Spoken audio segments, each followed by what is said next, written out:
Before Moses, before the flood, before the first great civilizations, there was a world unlike our own. A world where heaven touched earth. A world where angels walked among men.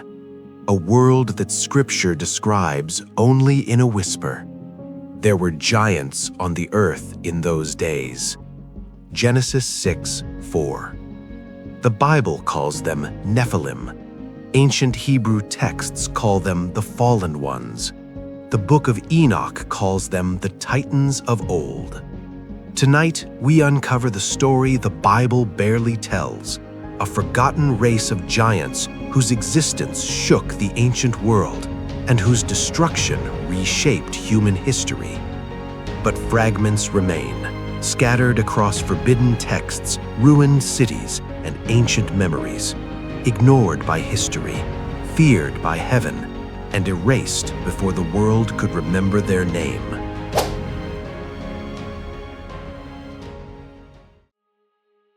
Few passages in Scripture have generated more debate, fear, and speculation than Genesis chapter 6.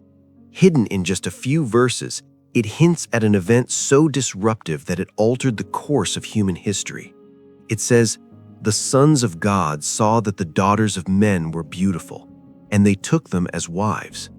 Then, without explanation, there were giants on the earth in those days. Who were these sons of God? Why did their children become giants? And why did this transgression lead directly to the flood? The Bible speaks briefly, almost cautiously, but ancient texts refuse to remain silent, preserving fragments of a forbidden history that Scripture chose only to hint at, a truth too dangerous to fully reveal.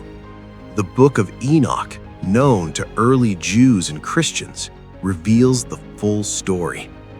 It tells of 200 angels, called Watchers, descending upon Mount Hermon, led by Semjaza and Azazel. They were assigned to watch humanity, not to join it. But desire turned to rebellion. Enoch says they swore an oath, "Let us descend and take wives for ourselves." Their arrival shook creation itself. Tradition says the earth trembled at their descent. The mountain was scorched by their radiance. Their presence warped the natural order. Mount Hermon was named the Mountain of the Oath because earth became the witness of their rebellion. The children of the Watchers and human women were unlike any beings before or after. Enoch describes them as massive, powerful, violent, insatiable, supernatural in strength. One passage says they were giants whose height was 3,000 cubits, not literal, symbolic for enormous stature. Jubilees adds they grew rapidly and their bodies were huge. Ancient accounts say they could uproot trees, crush mountains, and outrun horses. People feared them. Cities bowed to them. Armies could not defeat them. They were not fully angel, not fully human, but a corrupted hybrid. Their bodies were powerful, but their souls empty. The days of the Nephilim were days of terror.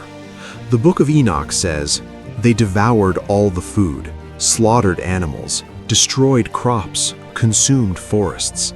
But then, when the land could sustain them no longer, they turned to devouring mankind."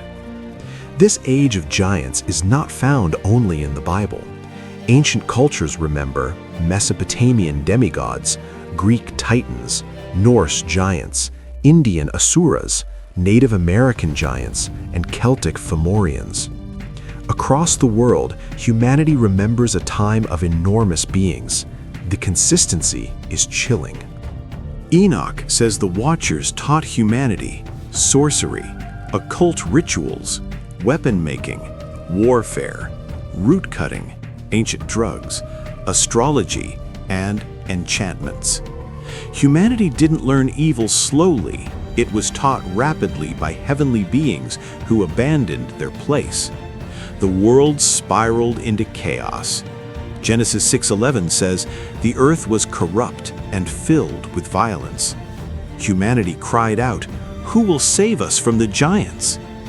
God sends Enoch with a message to the fallen angels. "You shall have no peace. Your children will die. You will be bound until judgment." The watchers beg, "Petition for us. We did not understand." But God refuses their plea. They knew the boundaries of heaven. The judgment unfolds in two parts. One, the Nephilim, the giants, are destroyed in the flood. Two, the watchers, the rebel angels, are imprisoned in darkness until the final day. 2 Peter confirms, God cast the angels who sinned into chains of gloomy darkness. The flood was not simply human punishment, it was the cleansing of a corrupted world. Enoch reveals a shocking truth. When the giants die, their spirits roam the earth. These spirits are described as violent, destructive, restless, unable to die, hostile toward humanity. This means demons are not heavenly beings. They are not heavenly beings, the spirits of the Nephilim, the children of the rebellion, souls with no bodies, cursed to wander. This explains why demons seek bodies. They were born in bodies and now crave them. A frightening thought. If the giants were destroyed, why do we see them again? Scripture mentions Anakim, Rephaim, Zamzumim, Emim, Og of Bashan, Goliath and his brothers. Ancient Judaism offered three theories: a second, smaller angelic rebellion. Nephilim genes survived through one of Noah's daughters-in-law. A few giants survived the flood on floating debris or mountain peaks. We don't know which is true, but the giants' presence after the flood cannot be denied. The Nephilim symbolize the corruption of creation, the danger of spiritual rebellion, and the fragility of humanity. Nearly every civilization has giant legends: Titans, Jotnar, Cyclopes, Fomorians, Apkallu. It is as if humanity remembers a time before recorded history, a time when giants walked the earth. Archaeology even hints at massive graves, oversized weapons, megalithic structures requiring impossible strength. Maybe not all giants are myth. The story of the Nephilim is not about monsters, but about a world gone wrong. A reminder that creation can be corrupted and that God intervenes when darkness becomes overwhelming. The giants fell. The watchers were bound. Humanity survived because heaven stepped in.